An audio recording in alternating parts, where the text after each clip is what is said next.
Boa tarde. Hoje, terça-feira, 22 de outubro de 2013. O RN Acontece está começando na tela da Band. Tragédia na BR-406.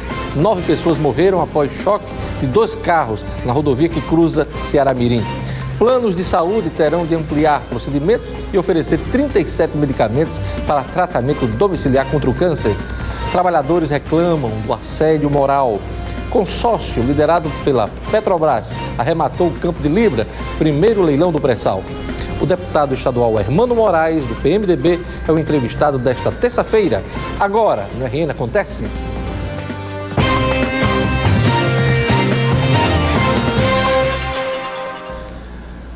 Tragédia na BR-406. 8 pessoas morreram após choque de 2 carros na rodovia que cruza Ceará-Mirim. A reportagem é de Sérgio Henrique Santos. O impacto da batida foi tão forte que uma criança foi jogada no matagal. O grave acidente aconteceu na rodovia BR-406, entre os municípios de João Câmara e Ceará-Mirim, na região metropolitana de Natal. O veículo de passeio que provocou a colisão nesta caminhonete importada estava superlotado. O cadete ele vinha no sentido Ceará-Mirim, João Câmara, e a Hilux vinha no sentido contrário, João Câmara, Ceará-Mirim.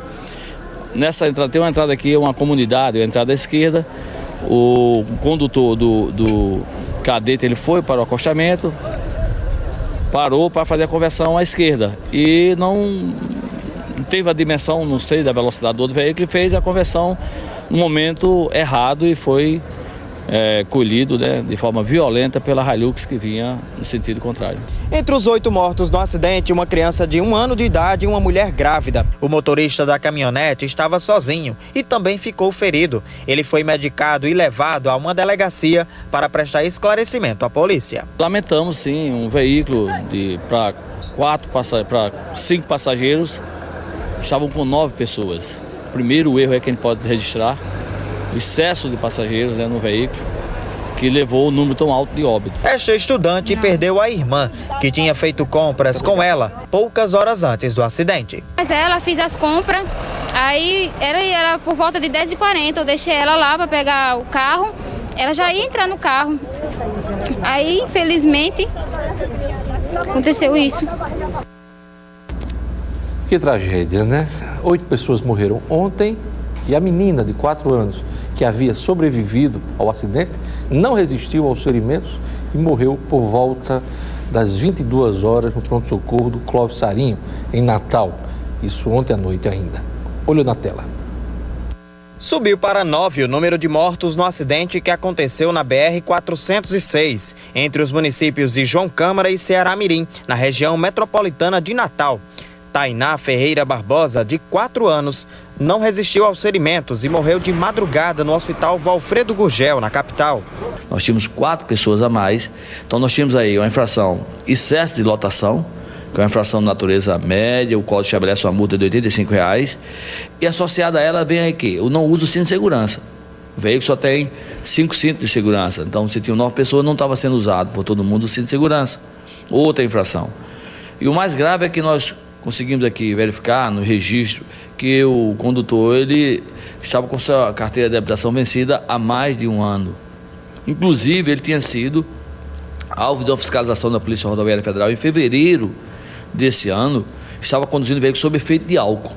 A colisão aconteceu por causa de uma série de irregularidades de trânsito que tem crescido nas regiões metropolitanas das capitais do Nordeste. No Rio Grande do Norte, até outubro de 2013, já são 486 infrações por excesso de lotação, quase o mesmo total do ano passado, 494. Este ano já são 2.597 infrações por não utilização do cinto de segurança e 111 infrações em veículos realizando transporte clandestino de passageiros. O motorista do cadete, Francisco Cosme do Nascimento, fazia viagens de lotação. Além da menina de 4 anos, as vítimas foram identificadas e sepultadas nesta terça-feira. Alessandro Gomes, de 22 anos, João Trajano, de 76 anos, Francisca Nascimento, de 27 anos, Elba Ferreira, que tinha 44 anos, Luciana Nogueira, de 27, Débora Nogueira, de apenas 4 meses, Ana Lúcia Silvia de Almeida, de 14 anos, que estava grávida, e o motorista Francisco Cosme do Nascimento, que tinha 41 anos. A partir de janeiro de 2014, os beneficiários de planos de saúde individuais e coletivos terão direito a mais 87 procedimentos, incluindo 37 medicamentos orais para o tratamento domiciliar de diferentes tipos de câncer e 50 novos exames, consultas e cirurgia. A medida é resultado de uma consulta pública realizada pela Agência Nacional de Saúde Suplementar e beneficia 42,5 milhões de consumidores com planos de saúde de assistência médica e outros 18,7 milhões de consumidores com planos exclusivamente odontológicos. As novas incorporações foram anunciadas ontem em Brasília. A reportagem é de Valteno de Oliveira. Há 3 anos, Dona Raimunda descobriu que estava com câncer de mama e mesmo pagando o plano de saúde há 20 anos, teve de tirar do próprio bolso para comprar os remédios. Não cobriu nada. Às vezes a pessoa não pode, não tem condições, aí tem que pedir, assim, ajuda para os parentes. Isso vai mudar a partir de janeiro do ano que vem. Os planos de saúde vão ter de cobrir o custo de 37 medicamentos contra o câncer. Além de outros 50 procedimentos, entre eles 28 cirurgias por videolaparoscopia, radiofrequência para tratar dores crônicas nas costas, medicina nuclear para tumores na cabeça e no pescoço, e implante de prótese para tratamento de incontinência urinária nos casos de retirada da próstata. O ministro da Saúde disse que esses custos não poderão ser repassados aos pacientes. É proibido dar qualquer tipo de impacto da inclusão desses novos tipos de tratamento, de medicamentos no ano que vem. Em nota, a Associação Brasileira de Medicina de Grupo considera a nova lista de procedimentos aceitável, mas ao contrário do ministro da Saúde, defende um ajuste nos valores das mensalidades. Os planos de saúde vão definir com os pacientes se eles vão receber os remédios em casa ou se devem retirá-los em farmácias conveniadas. A iniciativa pode beneficiar mais de 40 milhões de pessoas que contrataram planos de saúde depois de 1999. A novidade foi comemorada por essa médica que trata doentes com câncer. Nós podemos aumentar a sobrevida dos pacientes, podemos aumentar a qualidade de vida, diminuir a internação e propiciar a cura em vários casos. O Ministério Público vai investigar a situação financeira do Estado que levou à reprogramação do calendário de pagamento dos servidores, conforme anunciou ontem a governadora Rosalba Ciarline. Na visão dos promotores, o governo do Estado tem alegado um momento de grave crise financeira e orçamentária. No entanto, não adotou nenhuma das medidas constitucionalmente previstas para a redução da despesa com o pessoal, como também a diminuição de cargos em comissão e funções de confiança, exoneração de servidores não estáveis, a extinção de cargos e funções, extinção de órgãos públicos, nem implementou o abate-teto na folha de pagamento, conforme autorizado pelo Supremo Tribunal Federal.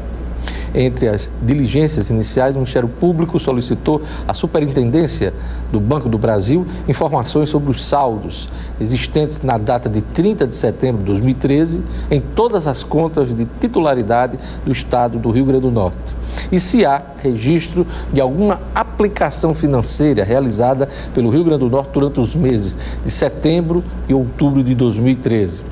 A Secretaria de Planejamento e Finanças do Estado, o Ministério Público requisitou informações referentes à existência de contas bancárias em outros bancos e se está sendo feito, mês a mês, o provisionamento do 13º salário dos servidores públicos.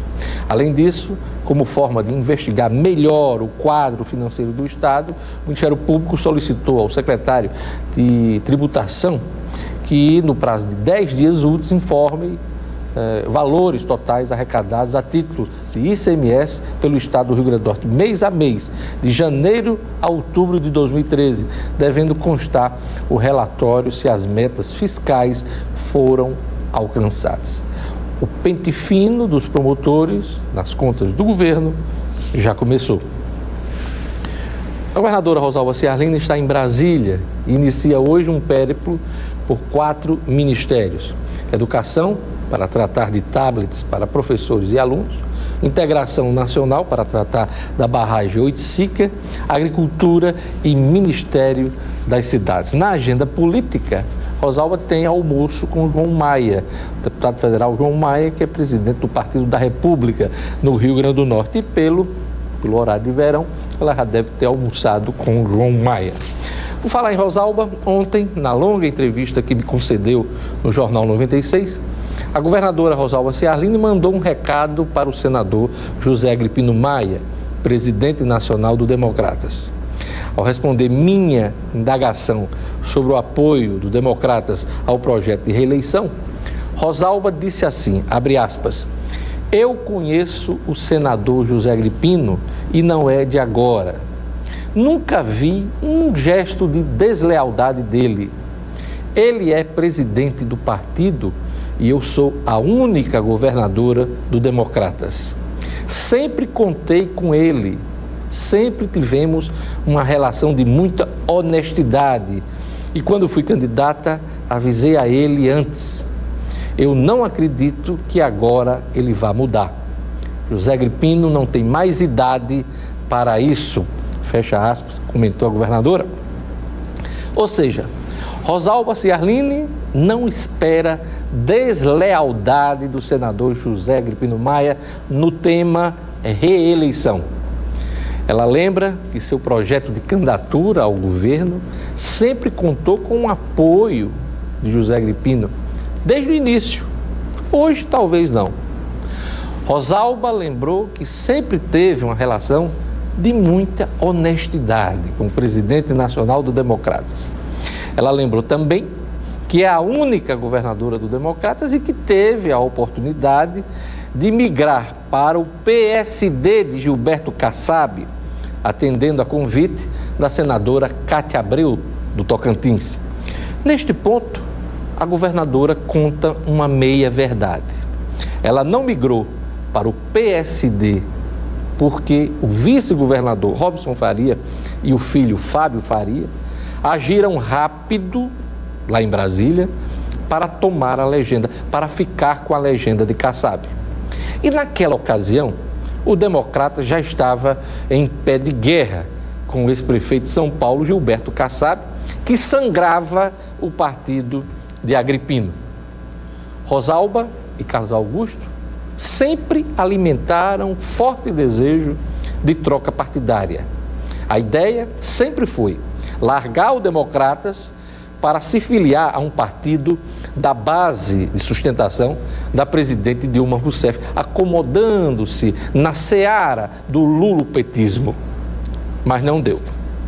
No final da declaração ontem, no meu programa de rádio, na 96 FM, Rosalba Ciarline dá uma alfinetada no antigo aliado de lutas políticas. Ela diz assim naquele trechinho, eu não acredito que agora ele, Zé Agripino, vai mudar.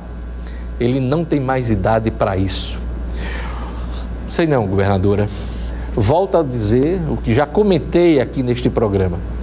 José Agripino Maia segue hoje liderança política de Henrique Eduardo Alves, presidente da Câmara dos Deputados. Se Henrique mandar José Agripino negar a legenda Rosalba no projeto da reeleição, assim será feito. Eu não tenho a menor dúvida, nem eu, nem todo mundo das torcidas do ABC e do América. Em público, como lembrou ontem a governadora, José Agripino Maia não deu nenhuma declaração de que pode negar a legenda para que Rosalba dispute a reeleição. Mas em privado, segundo relatos de interlocutores poderosos, Agripino tem externado seu desalento com os rumos do governo Rosado e com a falta de prestígio junto ao casal. Ele critica duramente o centralismo de Carlos Augusto. Apesar de paraninfo do governo Rosalba, José Agripino não esconde hoje sua desaprovação. O presidente do Democratas quer distância de Rosalba e de Carlos Augusto. Você sabe como é que é, né? O que os olhos não veem, o coração não sente. Mas Rosalba e Carlos Augusto ainda guardam um trunfo. os instrumentos políticos e talvez financeiros que podem garantir a reeleição do deputado federal Felipe Maia, filho de Agripino. Também é aquela velha história.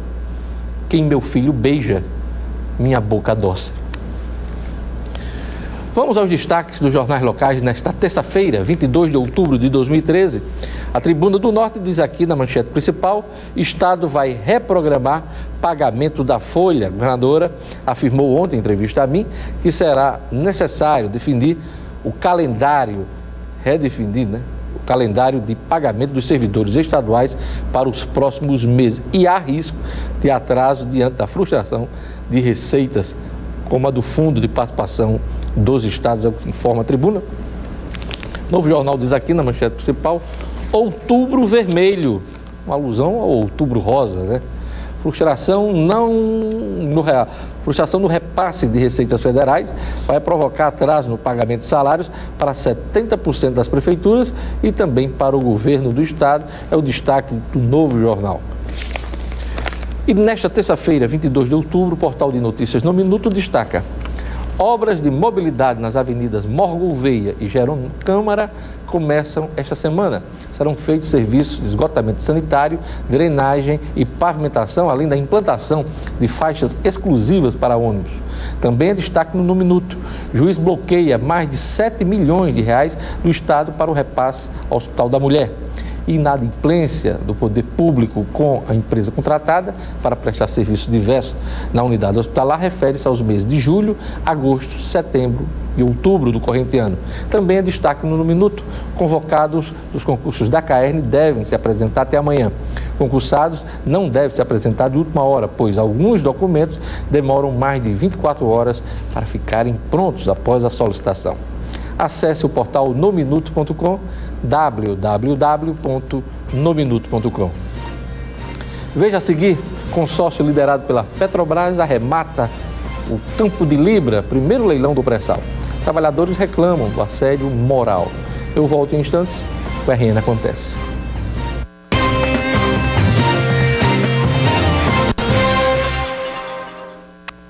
O consórcio liderado pela Petrobras arrematou ontem as maiores reservas de petróleo e gás já descobertas na camada do pré-sal, o Campo de Libra, na Bacia de Santos. Antes do leilão, que aconteceu no Rio de Janeiro, manifestantes protestaram contra a operação. Houve confronto com a polícia e muita destruição.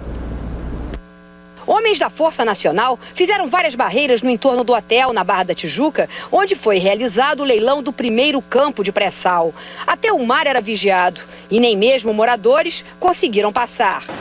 Porque quando a gente veio, ninguém falou que não podia voltar. Menina, seus pais sabem que vocês não podem voltar pra casa? Não, a gente quer ligar pra eles porque isso é um absurdo. Eu não sei outro caminho pra voltar. Segundo o Comando Militar do Leste, os moradores foram avisados do bloqueio na sexta-feira. No caso aqui, a população às vezes não entende a ordem de isolamento local, entendeu?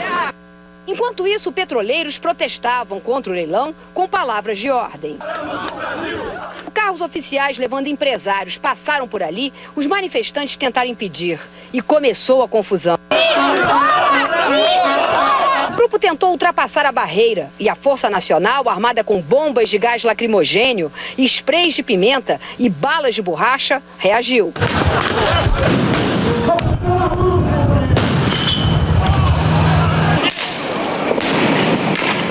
A manifestação foi apoiada por sindicatos, pelos petroleiros e por manifestantes que participam de atos contra o leilão desde junho no Rio. Mais uma vez, um grupo de mascarados partiu para o vandalismo.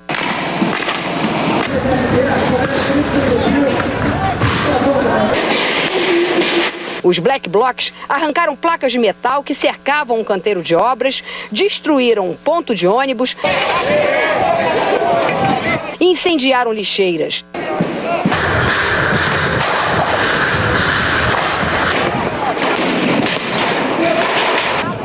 Os tiros de borracha, é a Força Nacional jogando bombas.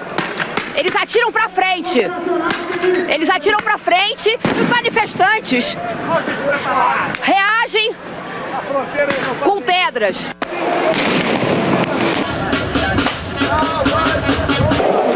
Pelo menos 5 manifestantes ficaram feridos e tiveram de ser socorridos no local. 2 jornalistas também se machucaram durante o protesto. A cena é assustadora, um carro de uma emissora de TV depredado aqui, homens da Força Nacional com escudos preparados para a guerra, e lá na frente, os manifestantes, muitos mascarados, usando placas de metal para servir de proteção. Os vândalos ainda tentaram incendiar o veículo. No meio do confronto, até coco virou arma na mão dos vândalos para destruir sinais de trânsito.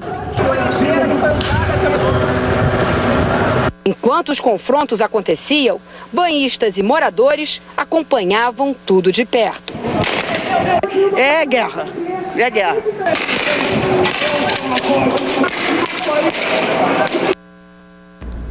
É como disse a senhora ali, cenas de guerra.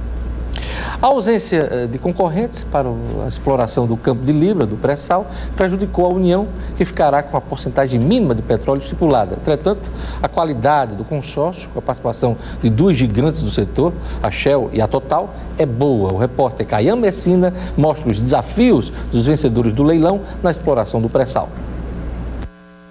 Essa é uma pequena amostra do famoso sal que terá de ser perfurado até chegar ao petróleo. Ele é o sal de cozinha, só que foi depositado milhões de anos, está em cima do calcário, que não deixa o óleo migrar para cima, se perder, né? Dá para fazer churrasco? É um sal meio caro, né? Mas chegar lá dá trabalho e custa caro. São 2.000 metros de água até chegar ao fundo do mar. Depois mais 1 quilômetro de rochas, o chamado pó-sal. Mais 2.000 metros de sal. Finalmente, surge a camada de rochas do pré-sal, que concentra bolsões de óleo e pode ter até 2.000 metros. Um total de aproximadamente 7 quilômetros. O custo para que o poço fique operacional, isto é, consiga produzir, é de mais de 90 bilhões de reais. Chegar lá é só metade do desafio. O petróleo em Libra está assim, misturado com água e gás. São essas manchas escuras. Depois, o produto tem de percorrer todo o caminho até a superfície. O poço também fica longe do continente.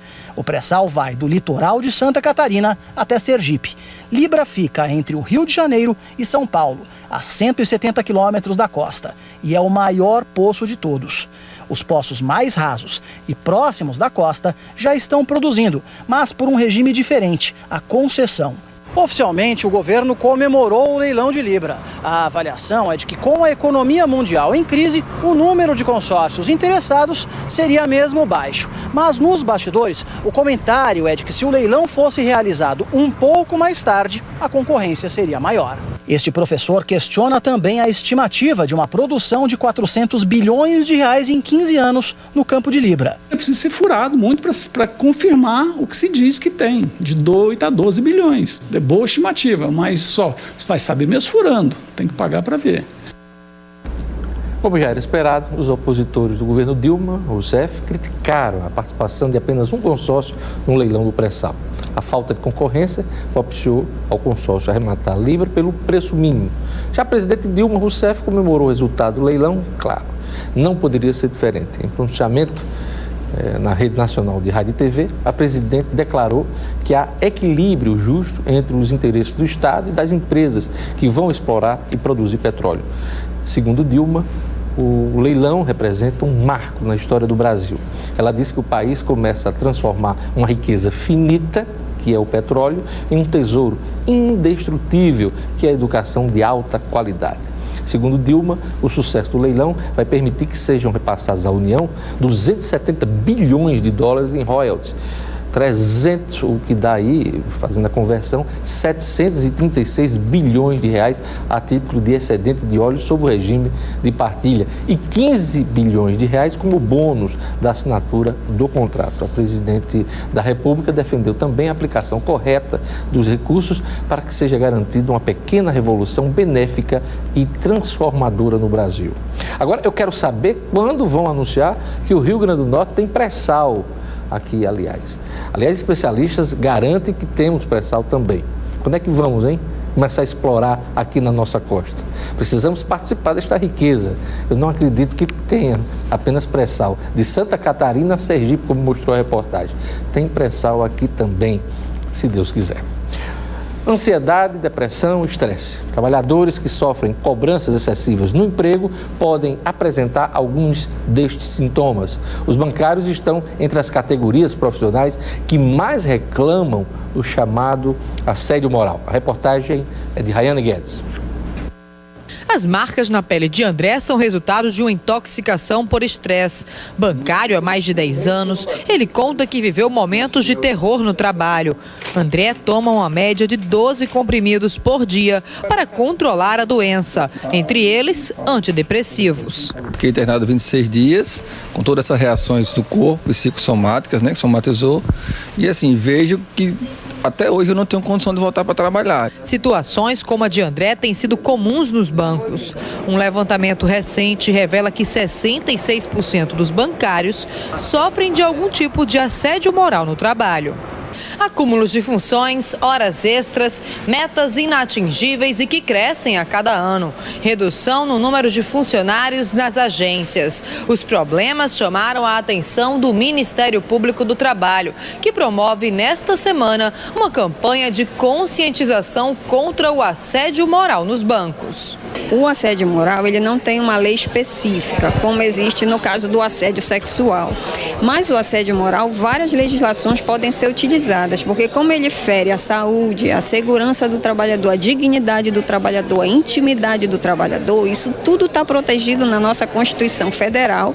A intenção do Ministério Público é levar a campanha para outros ambientes de trabalho, mostrar que a lei está a favor da qualidade de vida do empregado e que as vítimas podem denunciar os abusos em qualquer unidade do Ministério Público ou até mesmo no Sindicato dos Trabalhadores. A gente está falando também de assédio organizacional, né?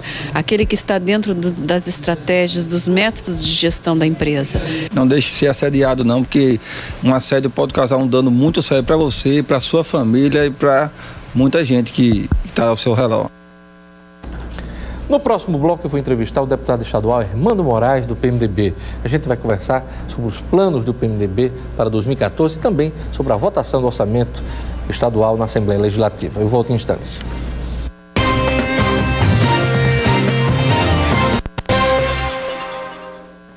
O deputado estadual Hermano Moraes, do PMDB, foi candidato a prefeito de Natal na última eleição da capital, chegando ao segundo turno.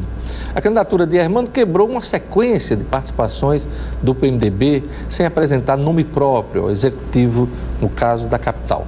O partido fala agora em candidatura própria ao governo do estado, mas não apresenta nome. Boa tarde, deputado. Boa tarde, Olho. Boa tarde a todos que assistem a esse programa de tão boa audiência. Este nome pode ser Hermano Moraes? Não, Hermano Moraes continua à disposição do partido, mas desta feita tem um projeto muito bem definido. Nós estamos candidatos e à disposição da população do Rio Grande do Norte para continuar o nosso trabalho iniciado nesse primeiro mandato como deputado estadual. Mas defendo a tese, com toda a convicção, de que o PMDB lance candidatura própria, até porque não o fazemos já há algum tempo. E o PMDB demonstrou nas urnas, nas eleições municipais, grande vigor, grande desempenho. Elegeu o maior número de prefeitos, vice-prefeitos, vereadores, e onde disputou, como foi o caso de Natal, e não elegeu, mas teve uma boa performance, o que garante uma estrutura política eleitoral suficiente para sustentar e eleger o futuro governador desse estado. Eu pergunto se você pode ser o nome, né? Comecei essa entrevista provocando isso, porque o PMDB fala em candidatura própria, mas não tem o nome e os nomes. Garibaldi disse que não quer. Henrique disse que quer ficar em Brasília. Ninguém apresenta, o partido não apresenta esse nome. Ainda está cedo, ainda dá tempo, deputado? Na realidade, nomes nós temos, e bons nomes. Falta essa definição. O que nós definimos na reunião da executiva, depois referendada, uma reunião ampliada com prefeitos, vice-prefeitos, vereadores, lideranças do partido, foi que nós primeiro nos debruçaríamos sobre a elaboração de um projeto para discutir com outros partidos a construção de uma chapa. Enquanto definimos e discutimos internamente o nome que vai representar esse projeto que pretendemos apresentar em 2014, um projeto novo, eficiente, inovador, que possa realmente colocar o Rio Grande do Norte no rumo do desenvolvimento, superando as dificuldades atuais. Então, esse nome vai surgir. Você falou de alguns nomes aí, como o deputado Garibaldi, Henrique, o ministro Garibaldi, mas o nome bem lembrado também do ex-ministro, ex-senador Fernando Bezerra, o próprio Walter Alves também é lembrado. Mas ficou patente na última reunião do partido acontecida sábado passado em Patu, que há assim, um desejo muito grande das bases do partido por uma candidatura do ex-governador Garibaldi Filho. Aliás, há uma pressão dos prefeitos do PMDB de que o partido não abra mão de apresentar um nome, não quer mais intermediários no executivo, sentado na cadeira de governador. Quem é a bola da vez nesse momento? Quem que está mais cotado neste momento, deputado Hermano? Todos esses nomes que eu tenho lembrado, até acrescentaria também do ex-governador Geraldo Mello, que também já foi lembrado, mas eu diria que um nome que vem sendo bem lembrado e que tem um excelente perfil, desde a sua experiência como executivo, mas também sua presença na política e a experiência até como ministro de Estado, o Fernando Bezerra. E ele, no primeiro momento, ele resistiu à ideia, mas está habilitado, é filiado ao partido, e acredito que ele está aguardando o desenrolar dos acontecimentos e poderá ser um nome a representar o partido. Mas temos esses outros que sempre são mais lembrados até por estarem participando efetivamente da política atualmente. O deputado Henrique, que está no excelente momento da sua vida pública, e o ministro Garibaldi, que faz também um excelente trabalho no Ministério e que deixou saudades depois que saiu do governo do Estado, onde fez um belo trabalho. Deputado Hermano, o partido PMDB corre o risco de apoiar o nome de outra legenda? Pergunto isso porque há conversas também de algumas lideranças com o prefeito Carlos Eduardo Alves, do PDT.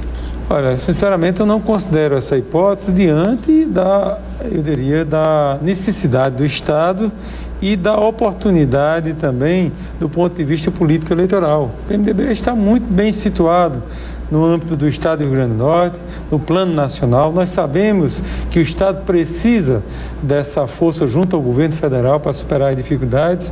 Então, para o Estado, será muito interessante uma candidatura, e eu acredito que será vitoriosa, do PMDB.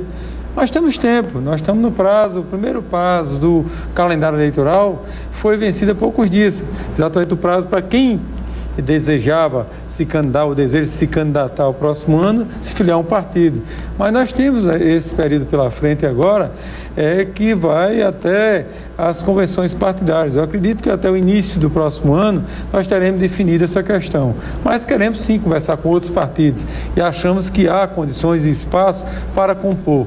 Mas acredito que com toda a legitimidade, sem tirar o mérito e a legitimidade de outras candidaturas de outros partidos, o PMDB está muito bem colocado, muito bem situado e tende a reunir outros partidos de grande magnitude para construir uma chapa que possa realmente ter bons quadros capazes de levar adiante um projeto bem fundamentado para fazer uma administração diferente, uma administração realmente mais eficiente, como esse Estado precisa para promover o seu desenvolvimento. Eu tenho informações de que o ministro Garibaldi e pessoas ligadas a ele são bastante simpáticos à ideia de Carlos Eduardo. Caso Carlos Eduardo seja o candidato do PMDB ao governo, como é que fica Hermano Moraes, o deputado Hermano Moraes, que teve uma campanha muito dura, um enfrentamento muito duro na eleição da capital? Olha, eu quero deixar claro que eu não tenho nenhum problema pessoal com o prefeito Carlos Eduardo. Disputamos, foi uma disputa renhida, mas nenhum problema. Desejo até que ele faça um bom governo. Aguardo até que ele tenha um melhor desempenho. Nós estamos chegando quase ao final do ano e muitos problemas ainda não foram resolvidos. Mas o PMDB, embora tenha disputado a eleição, ele colabora também com a gestão municipal. Tem aberto portas em Brasília, tem favorecido com projetos, renegociação de dívida e a possibilidade, inclusive, de aproveitamento de muitos recursos que estavam na Caixa Econômica sem serem utilizados desde a administração anterior. Então, nós queremos essa cidade recuperada e desejamos, inclusive, que o prefeito possa fazer uma boa gestão. Mas do ponto de vista pessoal, político? Do ponto de vista político, nenhuma dificuldade pessoal, nem política. Apenas quero alertar que o prefeito foi eleito para governar essa cidade por 4 anos. Acredite, e é uma decisão que lhe cabe. Se ele deseja governar o estado, ele vai estar interrompendo com 1 ano e meio essa gestão, o que eu acho que seria um desrespeito até a população. E se até agora ele não conseguiu ainda colocar serviços essenciais para funcionar a contento da população, acredito que falta muito. Desejo até que ele faça. Agora, o PMDB tem bons quadros e poderá ter até o apoio do prefeito numa candidatura majoritária, né? Nós estamos no campo político, se verificarmos a política nacional, que permite que o PDT venha também somar conosco e apoiar até um candidato do PMDB. Qual é o nome da preferência de Hermano Moraes? Olha, eu defendo primeiro o projeto partidário.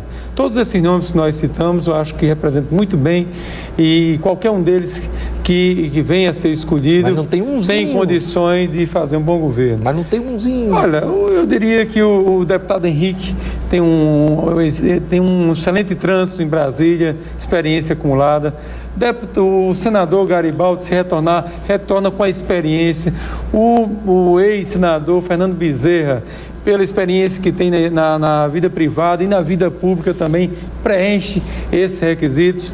O deputado Walter Alves, com a sua juventude, com o seu preparo, que vem se preparando para isso também, é um excelente nome. Então, qualquer um desses me contempla e com certeza vai contemplar o anseio da população do Rio Grande do Norte.